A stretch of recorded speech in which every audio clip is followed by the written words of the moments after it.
hi. Oh, wait a minute. We started. Hi. We did start. I think. Hold on, let me check that again. We're started. Yeah, we started. We started recording. We're recording. Yeah. Hey everyone. Take two. Take two. We did do this once. I was too excited because Colleen is here. I'm here. She's here. I'm here. And so instead of doing our regularly scheduled Fourth Wing episode like we told you we were gonna do, we're not doing that. We're not doing that now. We're doing a special Halloween episode. Yay! I love Halloween. We're gonna talk about Fourth Wing and all of the spooky lore that happens in Fourth Wing. There's a decent amount. There is a decent amount, which is really fun. We're gonna talk about the spooky lore in ACOTAR, the world of ACOTAR as well. And we're also going to talk about a little bit of the spooky lore in our own world. Yay! Because everything's connected. So spoiler episode, everyone. A lot of spoilers. A lot of spoilers. For like all of it. Yeah, it's gonna be amazing.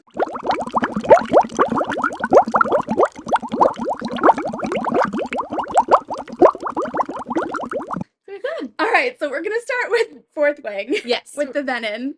With the venom and the wyvern. Yes. Okay. So I think we have a better. Yes, this is gonna be better. Got this down. Okay.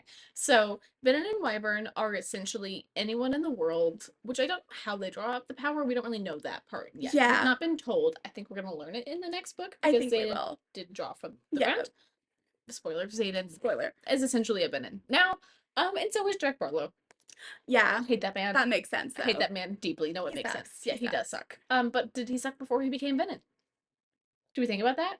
Did becoming venom make him awful? When did Jack become venom? Because they talked about the red rim that we're getting they have red rimmed eyes essentially, and when she is fighting him, when she poisons him with the orange, his eyes were red rimmed. So I think he came into the Writer's Quadrant as a venom. That would honestly make sense And why well, he's he, evil. like, from the get-go was like, I'm gonna murder this random person on the bridge. I don't care. Like, he didn't need to murder that first person. I do think he just also sucks. I think he did it for power purposes. I don't think he necessarily did it for any reason, but I'm sure that definitely magnifies his crappiness. Yeah. Okay, so venom. You pull, instead of pulling magic, so it's magic that is stolen, not given. So like writers have magic that is given to them from dragons. They are chosen and it is freely given at a time that the dragon consents to give it to them. There's consent there, right? Yes. People who become venom draw power from the earth or from the ground. I think they say the earth. I think they say the earth. Same thing. From the ground they're standing on, essentially. And with everything, there's a balance. So something that was taken takes from you, essentially. So you're like essentially poisoning yourself for power. Yeah. In a very literal sense. You turn like a pallid grayish color, right? Yeah. Have like distended veins, like red eyes. Red eyes. Like you look like a zombie. Like a zombie vampire. Zombie vampire. Yeah. They look like Nosferatu. Yes. Picture like a Nosferatu. Bit, yeah. Terrifying, truly. Yeah. Like if you want to be pretty, don't become a venom. Unless maybe amongst venom kind. They're pretty. Right, we don't know a lot about them. Their societal structure. Yeah. There seems to be a structure. There does seem to be a structure. There's like, what is it, like Sages? an acolyte, sage? There's acolyte, sages, and then there's like someone. There's something else. Right above the sage, but we don't really know much about that. That was briefly mentioned in Iron Flame. Iron Flame, yeah. We don't really know a lot about that. And then wyvern, which if you have been around this channel, I'm pretty certain I've had this rant, but if you're new here, there's a difference between wyvern and dragons in like general lore. This is also not my personal rant. This is something I heard from other people, but it is true. So dragons have 4 limbs and wings. Yes. Wyvern have like essentially legs, and their hands and arms are wings. Like bats. Yes, they're bat reptiles. Yes. Yes. Reptile bats. Reptile bats. With sneers. With piranha teeth. And piranha teeth. No, I picture them with big sharp piranha teeth. They're supposed to look scary. They're kind of to me they're corporeal, but like have some like kind of, because they're like energy. Yeah, they're like shadowy. They're shadowy energy, so I feel like they're kind of almost like undulating, which I think makes them creepier. They have this kind of like undulating, moving, like there's like something under their skin kind of vibe is what I picture in my head. Which honestly, like the venom with the veins, I feel like have that a similar same vibe. Yes. So they essentially, these wyvern are like energy. We don't really know. We don't know fully. A lot about them. They're made. They're not like dragons. They're not born. They're made by the venom, which makes them fearless because they don't, like, if they die, they're just energy going back. Right. Like there's not really like any reason to be afraid of like for them to be afraid. Right. They don't have a fear response. I don't even know how intelligent they necessarily are. I Yeah. think they're almost, it's kind of like, oh, I'm gonna make a Marvel reference here, you know, and maybe don't. Have you seen Marvel films? I've seen a lot of them. Have you seen the Guardians of the Galaxy films? Yes. Okay, the little like whistle thing where he directs the dart. Yeah. That's almost what I think Wyvern are. Is I think they're, because when the sage or the person who created them dies, the Wyvern die with them. Yes. So I think of them as like essentially that, like they're Yeah. they're like a bullet. They're connected. They're connected, but they don't think the Wyvern have their own intelligence. Yeah. That we know of. Also, like kind of continuing down that vein, I think like so Navarre is a conspiracy. Yes.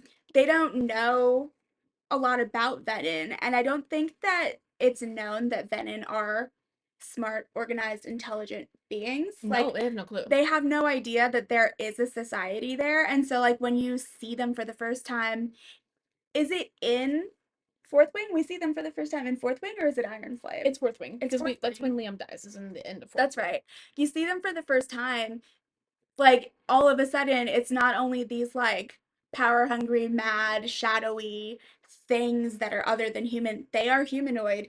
They are intelligent. Yeah. They're They're organized. very organized. Yeah. Like all of them are shocked. Even Violet, who Yeah. probably out of all of them has by far the best The most knowledge. Yeah. Yeah. I do feel like, I know they weren't properly told, I do feel like the children of Tyrandor should have a much better grasp on them if their family fought them. Yes. Oh yeah, this is your thing that you saw online. So Yes. Colleen came across this information which puts everything into so much more context. Yes. So this was from, I don't know if I said this online. I think I read this. I think this actually was an original thought from me, Oh. which is shocking. I used Yay. to regurgitate internet. But I'm on the internet a lot. But so I was listening to Iron Flame because I can't wait. I re-listened to it like months ago, actually. Now at this point, I just binged both books. But we did so Xaden mentions that like his father was infantry. Was infantry, and almost I think all of Tyrandor was mostly infantry people. Like Right. all of the generals, I'm almost positive all of them were. I mean, I think there were some dragon riders, I'm as sure there there will were be some. any, but Yeah. in general, like the power players in Tyrandor were infantry. And I was thinking about this, which is probably why I think Tyrandor was probably the one to rise up. One, they're the closest to the border. Yeah. With Boromir, clearly they had like relational ties with Boromir. Yeah. They I mean, kept how that. could you not? Well, yeah, they're right there. Yeah. So they had that, but also they're infantry. So if they're ever fighting Venin, so one of the things about Venin is because they draw power from the ground, when they draw it, it kills anything that's touching that ground. Yeah. So they like essentially, take the life source essentially. yes, yeah, it's like the life source out of it, the soul, if you want to put it that way, Yeah. in theory, however you like to think of it, the energy. So if you're standing on the ground, immediate death. So if you're an infantry person, so like if you're a dragon in Dragon Matter, you can be up in the air. Yeah, you you can can avoid fly. that fate. If you're an infantry person, that's terrifying, especially if you're like an infantry general that's high up and have all of these things, and your people are going to be the first people to die. Well, yeah. The people in your area. So anyway, I think that's part of the reason that Tyrandor was one of the first. They don't really talk about it as much as that. Yeah. But I think it was kind of supposed to be like, that was why Yeah. we did what we did.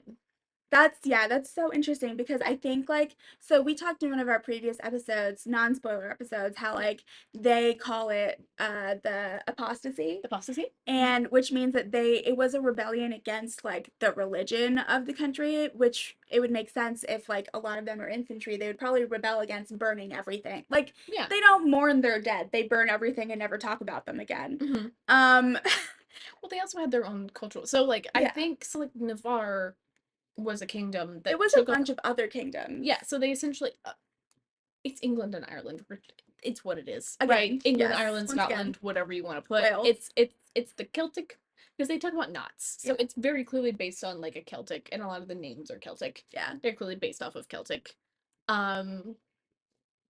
Culture, religion, cultural stuff. Culture, sure. Celtic background, essentially, and then Navarre. It's England. Yes, Navarre is England. The bad guy's always England. It's always England. It's fine. They deserved it. It's fine. They know what they did. I think they do anyway. I would hope so. Some of them do. Maybe not all. But I think they're aware. It's been a while. But gosh dang. So the culture of Tyrandor. Yeah. They had their own like religion and culture, and they Yeah. had to, and they talk about that for protection, which I guess it is for protection. Sure. They adopted the Navarre's, culture and yeah. the religion of Navarre, the common language of Navarre. Yeah. Like they basically had to erase their entire culture for safety, Mm-hmm. essentially. Which I don't really know how like much they really did it. I don't know how much of a choice they had, Yeah. really. So I feel like it was a conquering conquering force. army I sort of agree. thing. Yeah. Almost, yeah. Which is interesting because that happened a lot in like Eastern Europe to Asia. Mm-hmm. Like the Mongols, you know, taking over basically Eurasia and forcing everyone to convert to whatever it was. Yeah. I think it was Islam at the time. Was it Islam? Probably. I think so. That makes sense. That's why the Middle East is so heavy, Heavily Islamic? Islamic, yeah. Makes sense. And that's so interesting though. I don't think I ever thought of it that way. It just like dinged in Yeah, my it took a brain process. like the second time just because I was mostly for me first read just vibing with the story. Yes. I just want to like go along with the relationships up and downs, all this stuff. The second time, especially since we've been doing the podcast, I've been listening to it more. Yeah. Like I'm gonna have to talk about it intelligently and not like I like the vibes. That was not planned. That was exciting. It's fine. Yeah. So, is there anything else about Bendon and Wyvern or whatever? I think we kind of. No, I don't think so. And then we've talked a lot about the dragons and the magic, but that's going to come into play in like some of our other segments that we have planned. Yes, we get.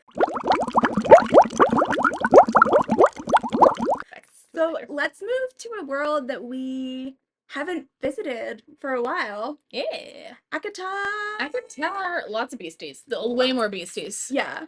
In that and like spooky things, I feel like. Yeah. So I think because Sarah J. Maas has now connected all three universes, I think we're going to keep it very specifically to ACOTAR, except for where we know things about where they connect with each other. Yes. Yeah. So again, spoilers for everyone. Maybe some of the universe of Sarah J. Maas. Maybe some. Yeah. Okay, so beasties. Let's talk about the cereal. That T-Love skeleton. Our king. Our king. Is it he, right? I think it's a he. It is a he. Yes, they did establish in the first book. I don't know if they do he later. Maybe they changed. I don't know. Maybe. The first book was he, so we're gonna go with he.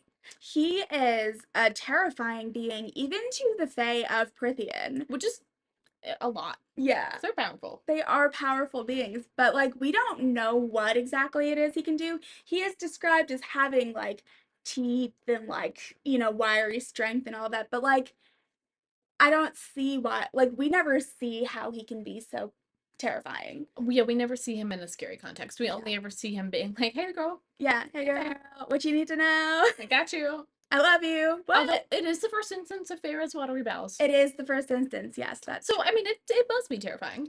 I'm sure. I'm picturing like a skeleton Grim Reaper. It is, but like, and I guess I know a skeleton is unnerving. Yes.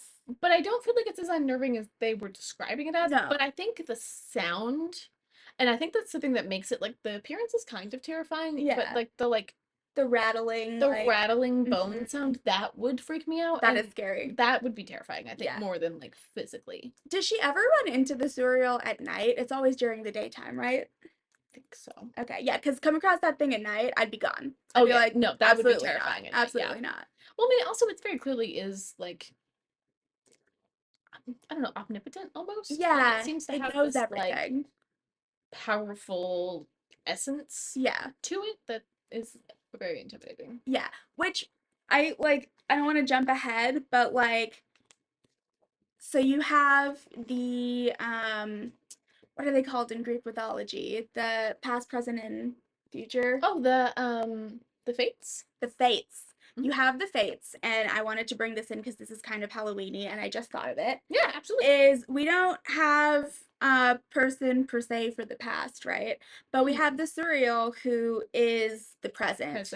Knows everything in the present, right? And then eventually we get Elaine who knows things in the future. Amryn could be the past. Amryn could be the past. She's so old. She is so old. But she's like lived through, which is a little bit different. I would say it's less. I mean, Amryn's her own beast. Also, if you really think about it, even with the fates, I mean, what is the past's power really? It's just knowing things that have already happened. Yeah, essentially. I would say Amryn could fit that bill. Yeah, so like, I feel like we should have a new like iconic trio. We have the Fates Prithian version. That's Amryn, the Suriel, and Elaine. Can you imagine them hanging out?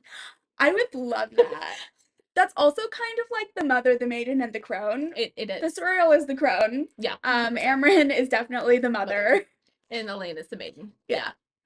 Anyways, I love that. yeah, thank It's you. fun. Yay. Good tie-in. We'll see if we can get someone to draw a picture because I'm really bad at art. Yeah, fan art. Do Fan it. art, do fan art. Do it for us. Please. I don't have that type of artistic talent. Next So. monster on our list is the Bone Carver. Mm-hmm. We don't know what he looks like. Well, so it depends. So, like, to Feyre, he is a child. A child.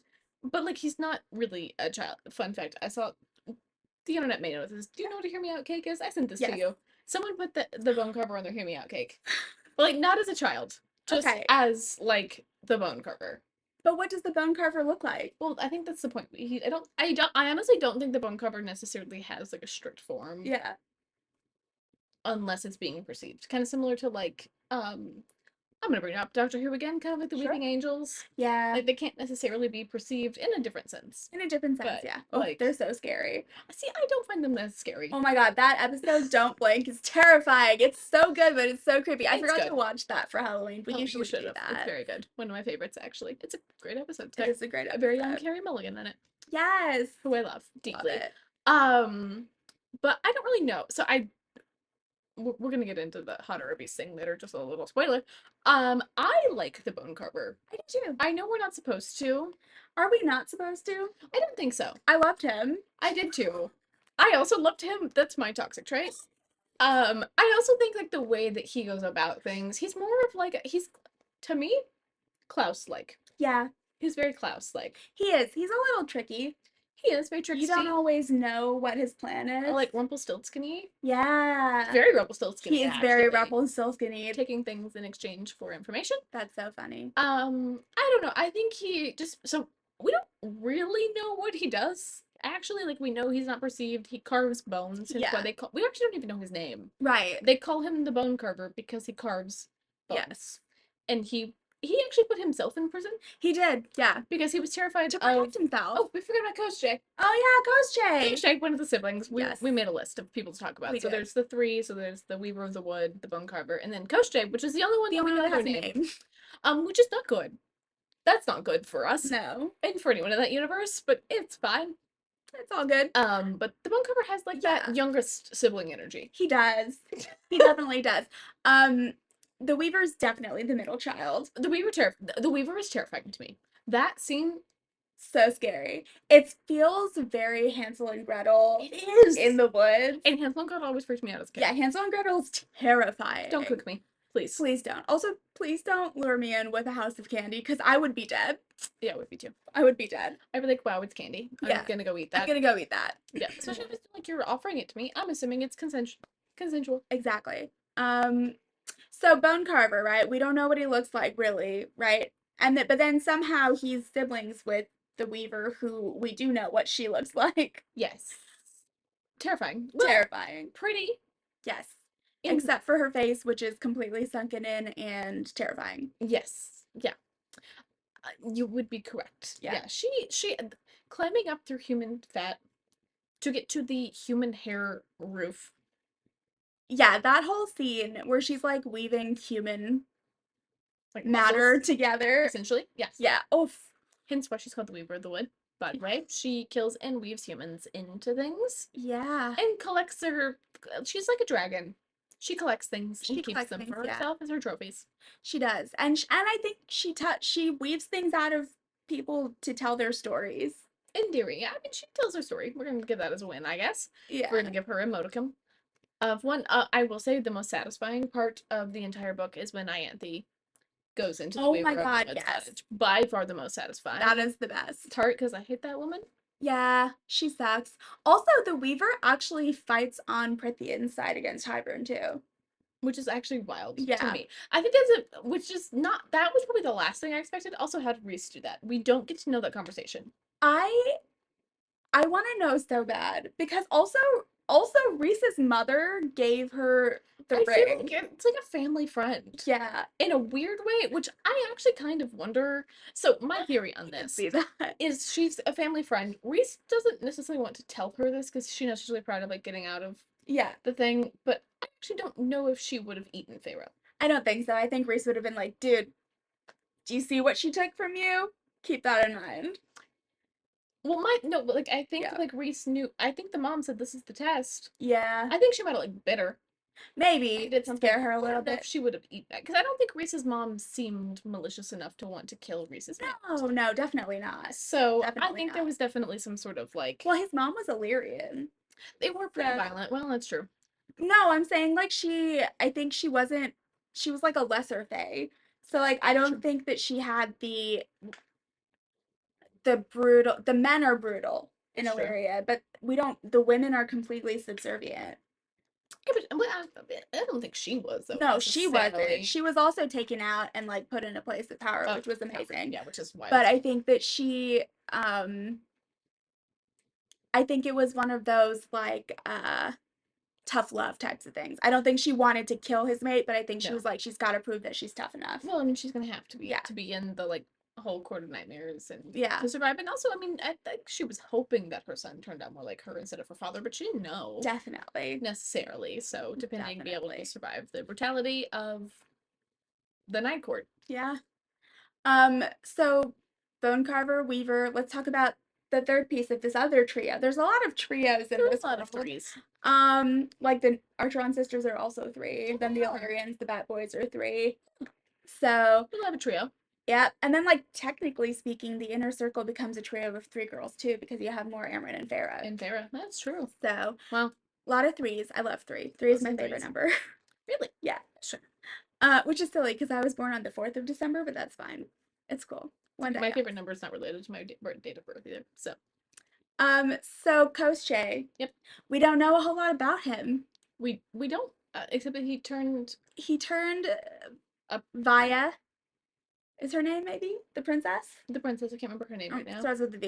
It does start with the V. Into it's like the Swan Princess. It's a phoenix during the day, and then at night she's a person. Yeah, it's the Swan Princess, but a phoenix instead. And we also don't really know why, right? Do we? No, we don't know why. Like why this human.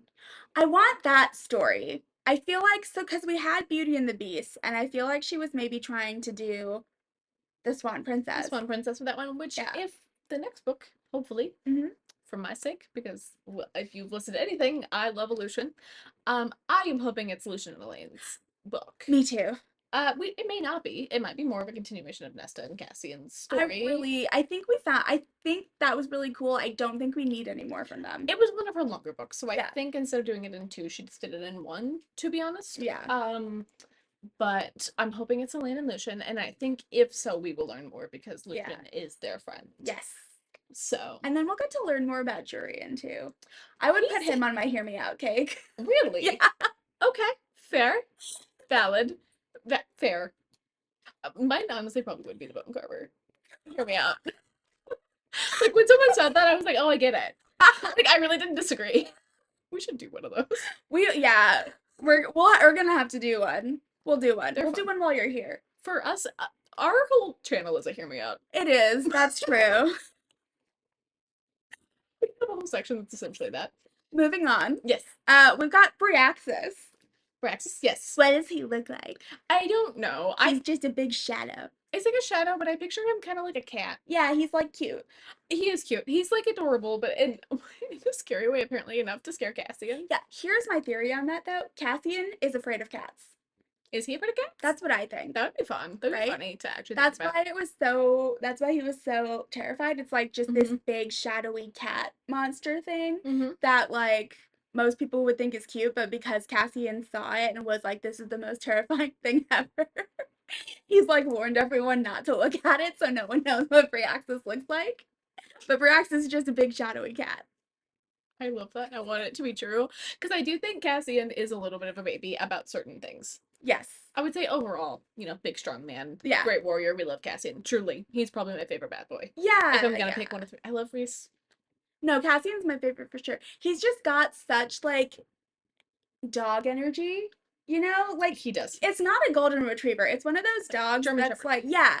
And so like he was like his big dog energy, and like the cat is like absolutely not having it. Not. I do think it's like a definitely like a terrifying, spooky creature with big teeth. Spooky cat.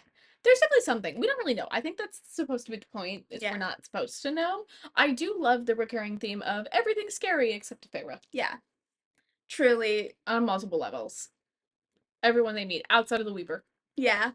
That's the only one that seemed to. Yeah, the Weaver was like, yeah, no, none of that shit. Yeah, no Crap. favoritism for No you. favoritism. Which, what I'm curious about, and it could be that, I guess. So the Bone Carver is technically in the Night Court's jurisdiction, so is Braxis.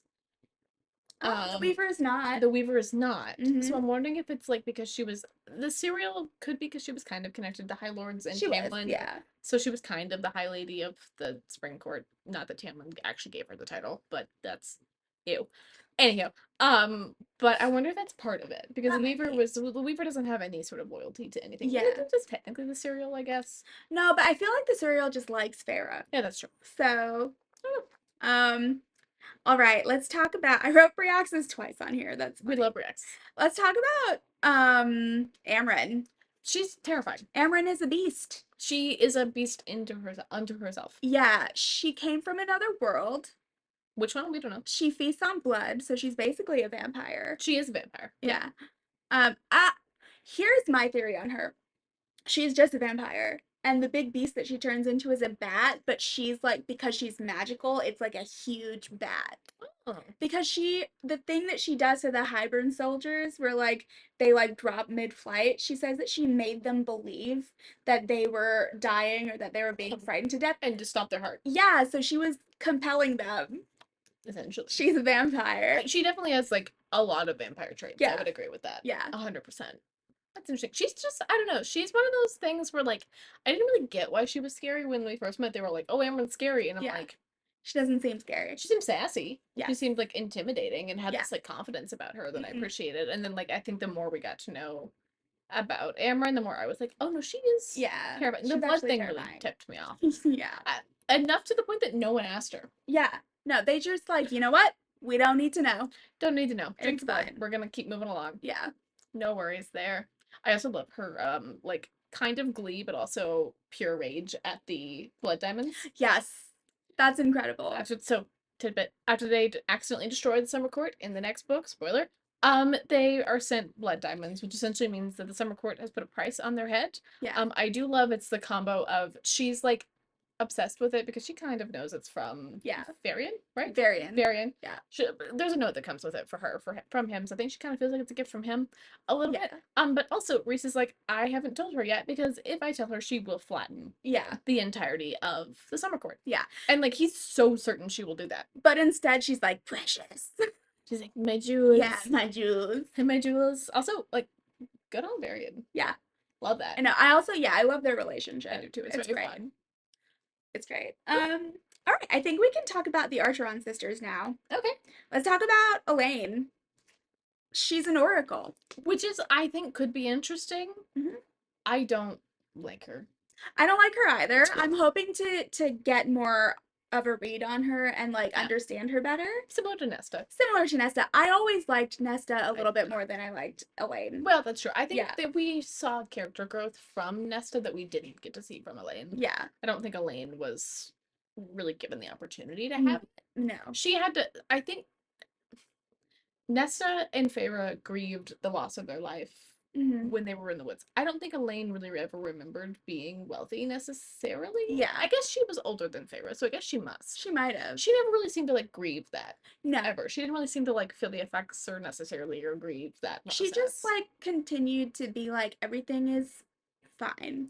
And so I think like, but it does seem like it was important to her because when she got it back, she held on to it. Yeah. Desperately. So I think that's like where her trauma comes into it, is she was like, regardless of anything that has happened to me, I'm clinging on to this life. Yeah, I think she was like a little Delulu when they were in the woods. Which is fair. Like, I don't know what I would do. Yeah, I would probably also be a little Delulu. I would be delusional for sure. Yeah. But then she's an oracle, so that ties in. The reason I think that's weird is because we're in a world of magic, but it's fae. You don't have oracles are like a whole different category of magical beings. It's usually like a wizard. Yeah, a wizard, a witch maybe. Yeah. And it's all those cool theories that tie back to the mother of the Archeron sisters. We don't know a lot about her. There's theories that she's a witch. that she is actually from, spoilers, Throne of Glass world, Mm-hmm. and With all the maybe witches. came through the portal somehow. Oh, interesting. Okay. Yeah. Well, because like, is Throne of Glass the history? We don't know. We don't know, but there's a theory We that it's the know. history of. Well, so we know that Throne of Glass is the history of Crescent City. Yes. That was confirmed. Yes. We just don't know because they do take a portal into. That's right. But we do know that she flies through Mm-hmm. Throne of like in Throne of Glass. She She flies flies, through. but we don't really know if it's like a different world or not. It seems Yeah. like maybe it's probably more of a different world It does seem like it. than it is like a thing. But I mean, there's definitely like portal jumping. Yes, There there has been is. proven multiple times. And so there's this whole thing of their bed was made of ironwood, which the iron teeth Used to make their brooms. yes. And she's also there's a theory that she was a seer, so Elaine wasn't Oh. made into an oracle. She always had it in her, and something about being made like brought it out, but she inherited her gifts from her mother. But she may have also had them and didn't realize is what it was. It's true. Yeah, Like if you just had like dreams that things happened to come true, which yeah, also maybe why she was the only one that was chill maybe. about being in the wood. I love this. She knew She their knew future. that it was gonna work out. Yeah, she could have Yeah. actually. Which is interesting. But that also what so what I'm curious about, I wonder if that's true. Mhm. If she like which depending so it depends on how an oracle works. So some oracles it's like dead set that's what's gonna happen. Yes. Or it's multiple paths depending on what happens in your life and how people affect it. So I wonder if in one of her like visions she saw her and her like human husband, getting married and doing all of this stuff, Yeah. and she's dead set that that means that must be what's happening. Yeah. And she's like refusing to see that there's different paths. I think that that's a really good explanation for that. I want to believe that one because she definitely prophesied Cassian's death, and I don't want that. Yeah, I don't want that either. There's So- gonna be different paths. I'm So, excited there's different paths. me too. So I Me keep too. seeing that pop up, and I'm like, I hate refuse to that. believe. So going on with this whole mother was a witch thing. Yes. Nesta, before she turns into an actual beast, she is still armed with claws and teeth. Yeah. In the verbal sense. Yeah, she's terrifying. Truly. There's this one, I read this very recently. There's this one tiny little thing that we read in A Court of Silver Flames, Nesta's book, where she thinks back to her grandmother. Okay. Teaching her how to dance, Oh. and how if she got a step wrong, her grandmother would essentially like beat her with a wooden thing and be like, "That is a weakness. Yeah. You need to be strong, resilient, intelligent, ruthless." And that's like the Iron Teeth's philosophy on raising their children. It is, yeah. Also, we only ever hear about all of the female members of their family, Sure. not including the father. Yes. Like they obviously they took their name from the Archeron father patriarch, but we only hear about the women in their family. Yeah, we don't hear anything historically about. Yeah, and witches are women historically. Yeah, matrilineal. Yeah, historically in our world and ACOTAR. So.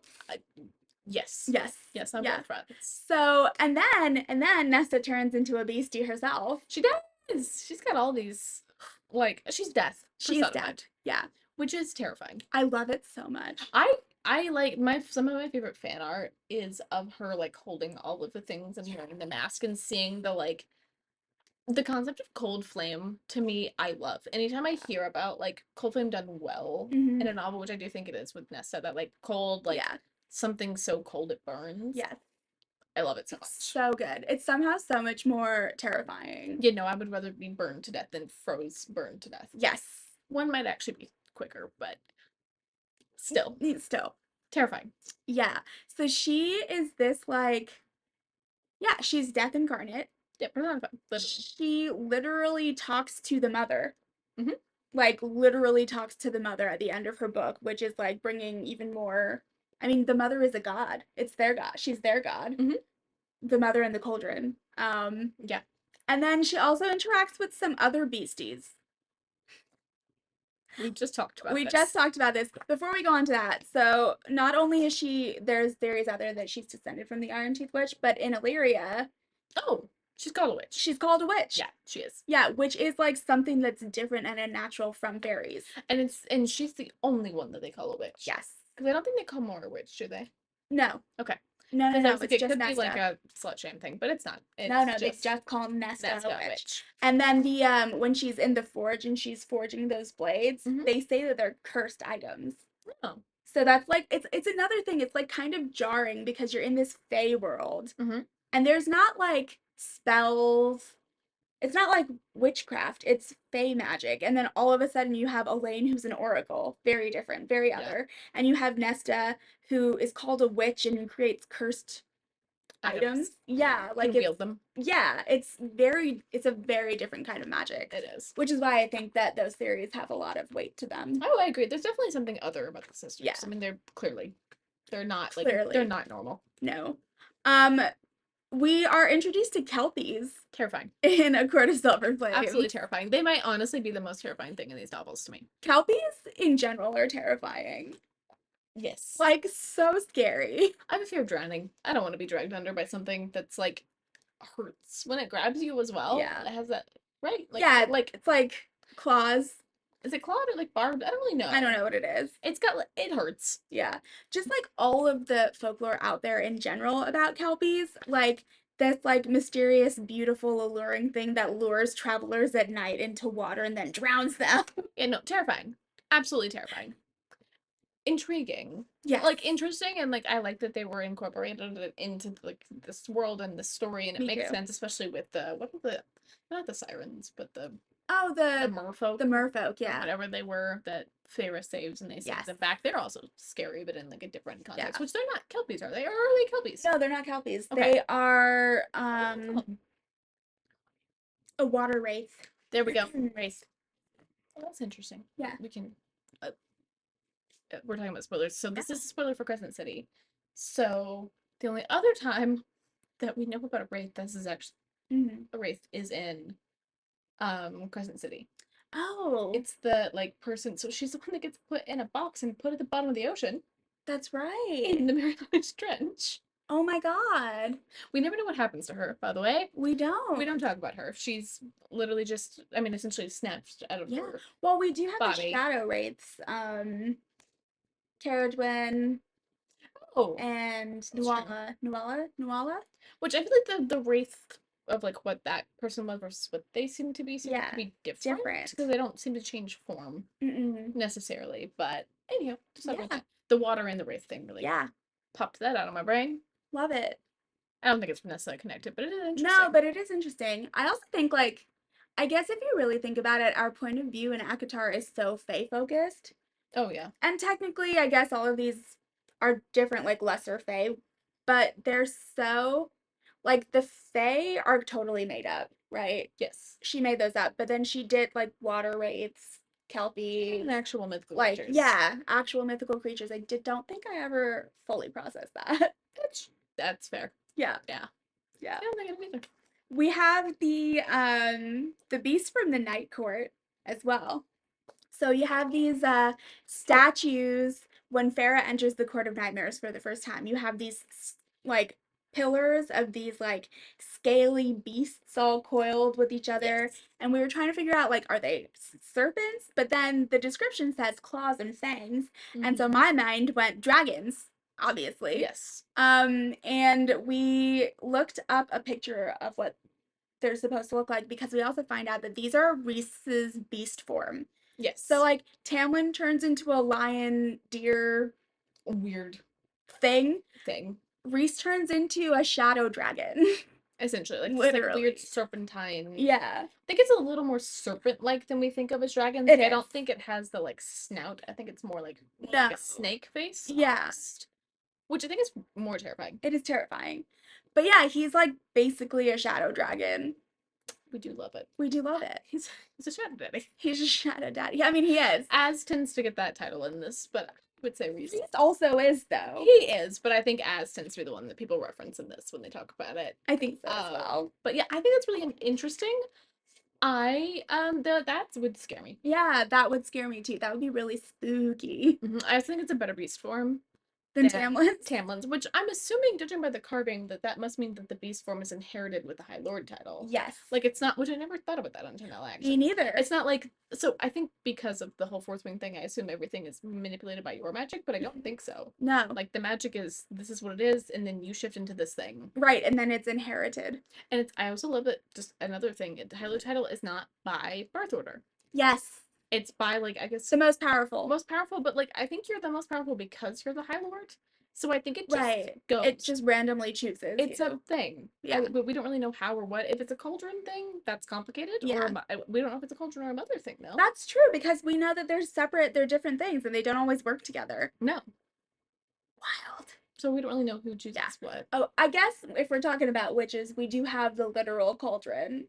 Oh, The yeah. cauldron is a witch thing. It's a yes. It took me a long time to picture the cauldron like it was supposed to be. Because when she first describes it in A Court of Mist and Fury, Mm-hmm. it just sounds like a big bathtub. It does, yeah. I truly just pictured like a lead bathtub. What does it actually look like? It's like a cauldron. Okay. More like a cauldron. Like a big cauldron. Like the most massive cauldron. See, I can't put two and two together. I think it's because she talked about the feet of it a lot, which in my head it's just a big. Which I mean, in theory, it is technically just a big clawfoot bathtub. Well, yeah. But I was In thinking the shape of a cauldron. I was thinking of it more as like an oval. Yeah. Than like a circle. Okay. I also don't think I like processed how massive it is. Like in my head, it's bathtub size, right? Yeah. Not my brain like can't comprehend how big it is. no, I have no concept of size or scale. Absolutely not. So. All right. I have planned for us a little compare and contrast segment. We're going to compare the spooky folklore between Fourth Wing and ACOTAR. Yes. So I thought we'd do the wyverns and dragons versus the night court beasts first. Yeah.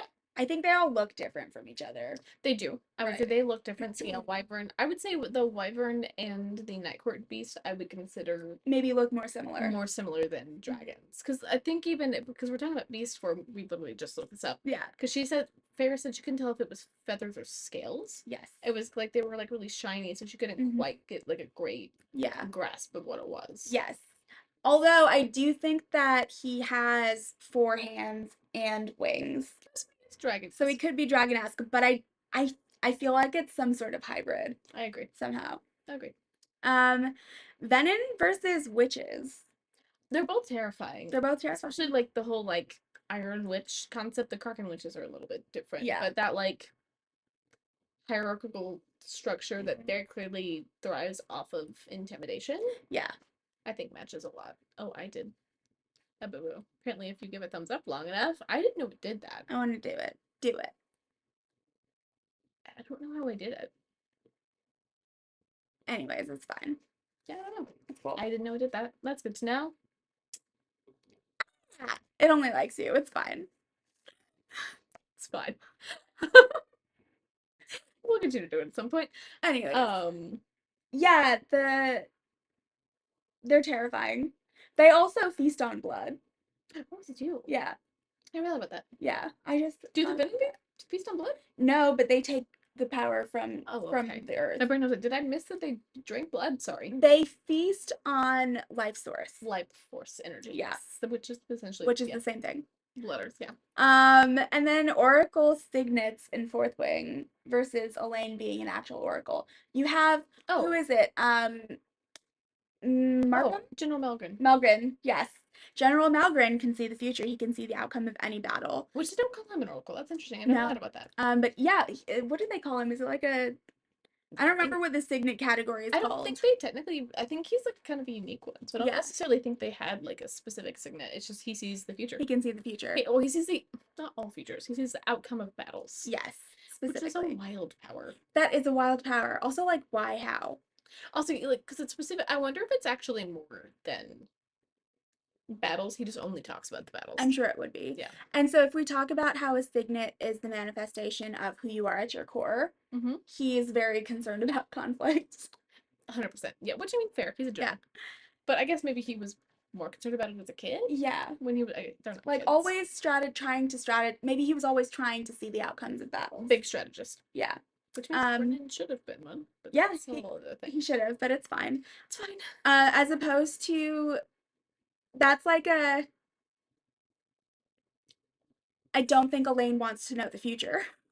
No, hers is forced. Yeah. Hers is like not. She'd really rather not.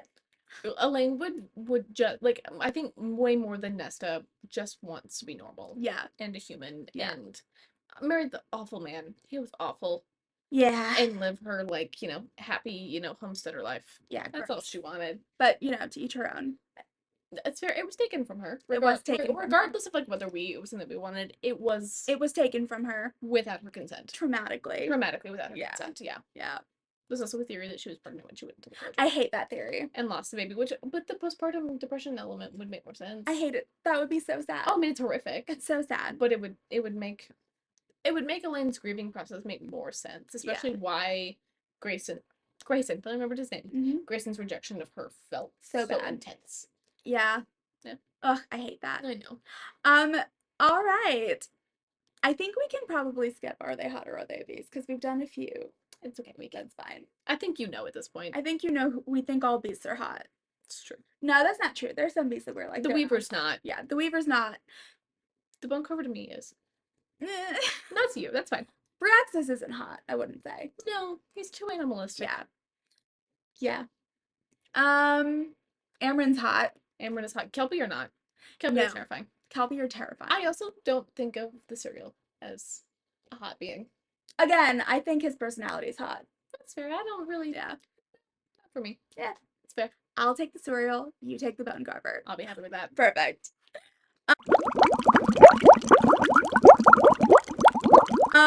So we wanted to talk about some spooky folklore in our own world. Yeah. A little bit.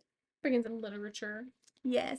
Elements into this, which is very classic Halloween also. It is very classic Halloween. Yeah.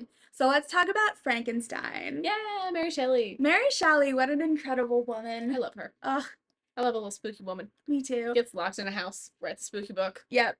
It's like, you know what, I can write better than all of you stupid men out there. Watch me. And she did.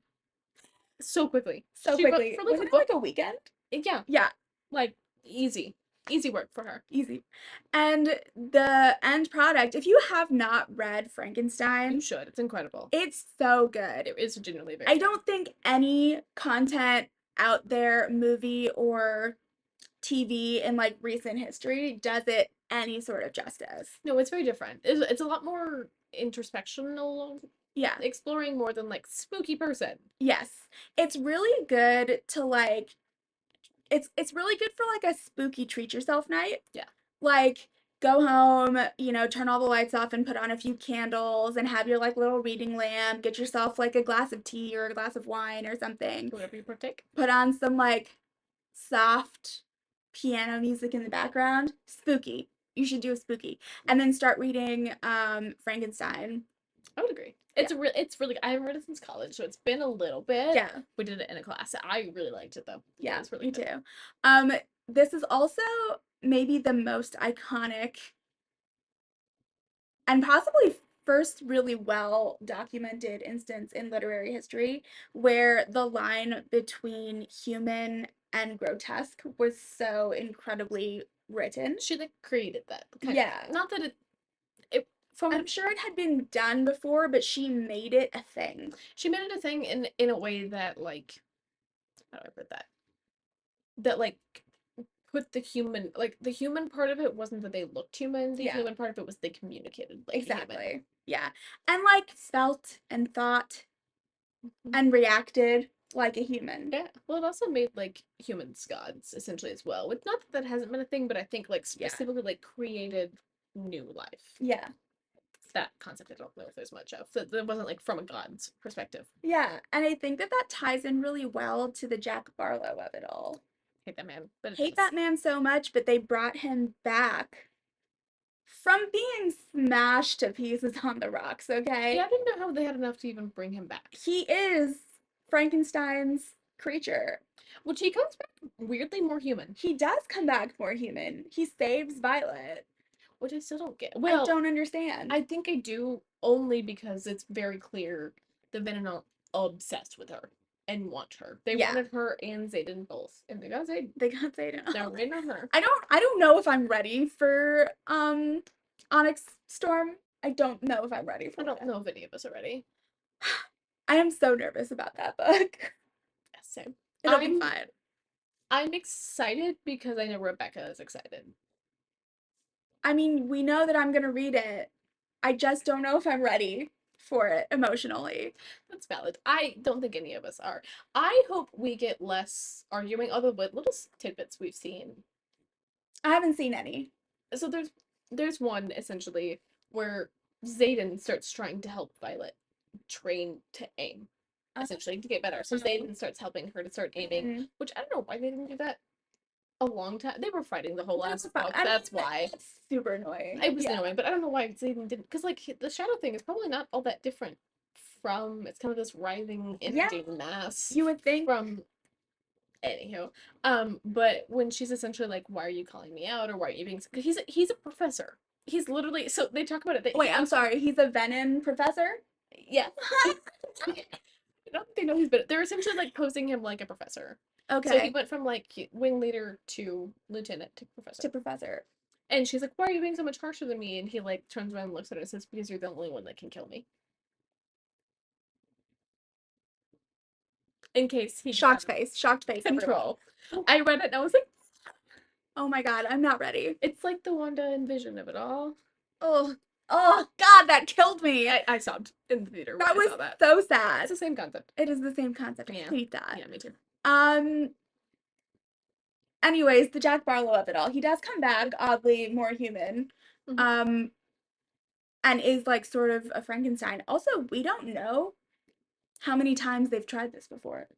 That's true. Like maybe Jack Barlow was successful, but we don't know if that's the first time that's happened. That's true. And it just does feel very Frankenstein. Well, I think what's interesting about it is they brought him back, but it's not like the Venom brought him back. Right, no. The humans brought him back.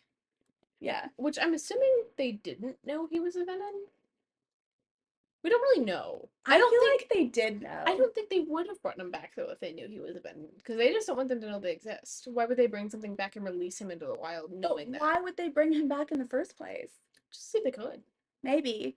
It does also blur the line between human and Venom a little bit, right? Because essentially Venom want more power. They want to be gods, so they start channeling magic from the earth.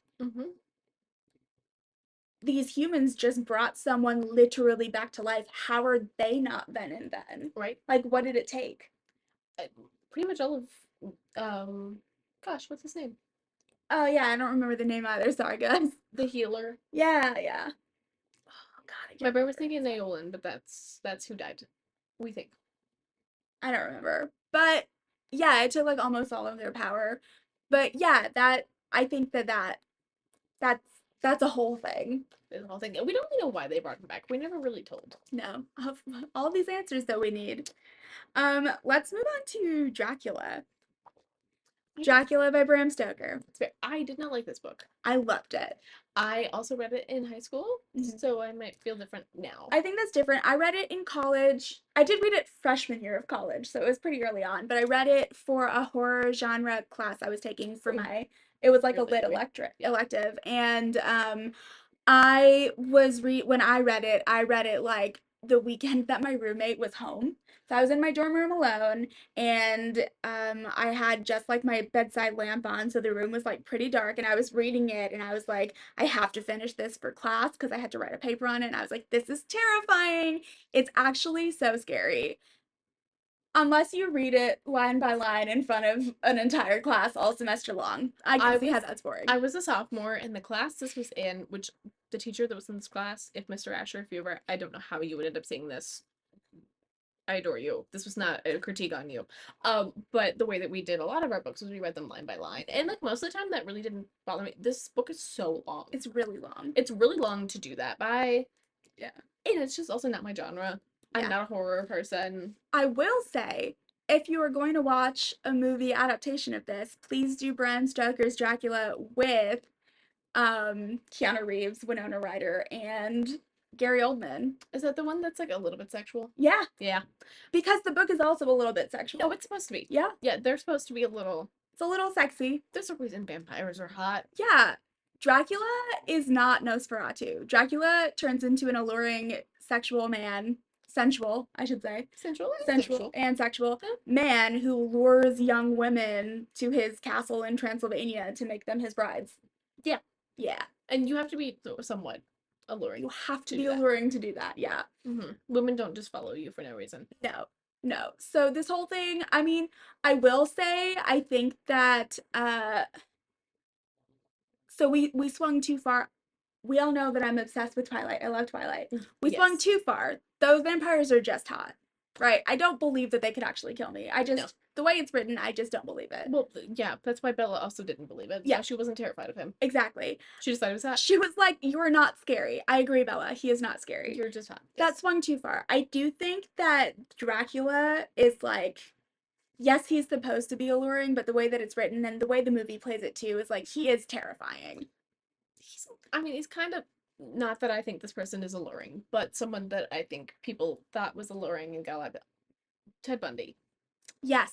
Has that kind of like alluring, would Terrifying. get people to come in, and then would kind of like switch on that like terrifying serial killer thing. Yes, that's a great point. He's a serial killer. He is a serial killer.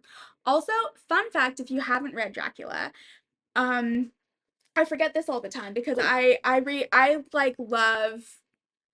love reading, supernatural books, not just romances, supernatural books in general. Yeah. I'm also obsessed with Teen Wolf. I've been on a Teen Wolf kick lately for Halloween, but it reminded me of the fact that in Dracula, this vampire actually turns into a bat and a wolf. Just wild. And also mist. But basically Dracula is like the original werewolf as well. Which is really interesting because like in Teen Wolf from Vampire Diaries, as we know. Yes. It's our favorite thing. We have issues. It's fine. It's fine. We not issues, recurring themes that come up. Yes. This is our bit. It's our recurring theme bit. Mortal enemies. Yeah. Yes. Yeah. Oh gosh, I forgot where I was going. Talking about werewolves and vampires are often pitted against each other, which is interesting if that's one of the forms that they originally took. Yeah. I don't really know where that I never really did figure out where that the first time I saw it was in Twilight, but I know that's not the first time it was. No, it was like a well-known thing. I don't know why. I don't know where, I don't know why either. I do think it makes sense from like, again, what we've diluted those two beasts into, because one is a wolf and one is a bat. Of course they don't. Yeah, they're not gonna like naturally get along. Yeah, they're naturally not on the same team. It's true. But but Dracula turned into a wolf as well as a bat. And I thought that was really interesting. Which brings us to Teen Wolf, which brings us to Dylan O'Brien, because Dylan O'Brien plays Stiles Stilinski on Teen Wolf, and I love him so much, and I can't even tell you. I love him. I do know that he's kind of a possibly a. I've heard this, so this is where my constantly on the internet really gets me. So Gracie Abrams, Gracie, if you're watching this, we love you. Yes, we do. You were incredible. She saw you live. Yes, I did, in Miami, and you were incredible. There we go. So I've heard that the album, I don't know the name of the album. I'm gonna say the one she just came out with, but depending on when you watch this, that's not gonna be helpful. I'll look it up right now. But in that album is essentially about Dylan O'Brien. That's what I was told. If I am wrong, internet. The Secret of Us? The Secret of Us, yes. So if I'm wrong, internet, correct me. But if that's true, what is funny about this, so Dylan O'Brien was cast as Jake Gyllenhaal in the All Too Well music video, which means that Dylan O'Brien did himself a dirty and is now the Jake Gyllenhaal to Gracie Abrams. Yeah, he played Jake Gyllenhaal in the All Too Well music video, and then also in real life for Gracie Abrams. For Gracie Abrams. So Gracie, we love you and we're sorry. We love you. Also proves that all roads lead back to Taylor Swift. There we go. We do talk a lot about Taylor Swift. We do. I love her. I'm obsessed. Like Taylor. I'm less obsessed, but I like Taylor. I think that don't realize how obsessed I am because I'm like casually obsessed, but if you really sit down and talk to me about Taylor Swift, I could talk for hours. That's fair. So, I'm like in between Cash fan and you. Yeah. There are definitely crazier fans out there. I've met them. Yes. But I think that's all we have for a Halloween episode. We covered a lot. We did. We covered. Look at us being organized and making a list. We're looking down the list. Yeah, we are. By the way, that's what we keep looking down at. We made a list. I say we. Orja made a list. While I watched. Fun fact: we've been watching Gossip Girl because it's back on Netflix for all of you fans. Obsessed. Yes. And we were talking about obviously Gossip Girl, and we were talking about how like Blair's our favorite character. Oh, she should be. Yeah. Love her so much. And Colleen was like, I very much am a Blair, and I was like, I love Blair. I acknowledge that I'm probably more like a Serena. Yeah. I understand that. I like Blair better, but if you're gonna classify me as a character, I'm Serena. You're more Serena, yeah. But then I was making this list, and Colleen was like, in this instance, she's Blair and I'm Serena. I show up and I'm the talent. I did it. You know what? Honestly, I'm gonna take showing up and being the, wispy haired talent. Yeah. Yeah. That is you. That is you. me. I like meticulously prepare my notes and everything for this podcast, and I enjoy it. Yeah. I have in the past, and I did for some things. I honestly, usually what I think of during when we do it is, because I wouldn't think of that if I was planning it. It wouldn't come to me then. It's like it's natural and authentic when you come up with it on the spot. Yeah, because I'm not going to think of it. Exactly. While I'm writing it down would ruin the magic for me personally. Yeah, so. I am a payroll manager now, so I am always strategizing. I'm running a training for a new division. I'm like the training person now, so my life has been extremely like meticulous notes and organization, and I think my brain just can't turn that off fully when I get home, so I channel that into something I like. That's fair.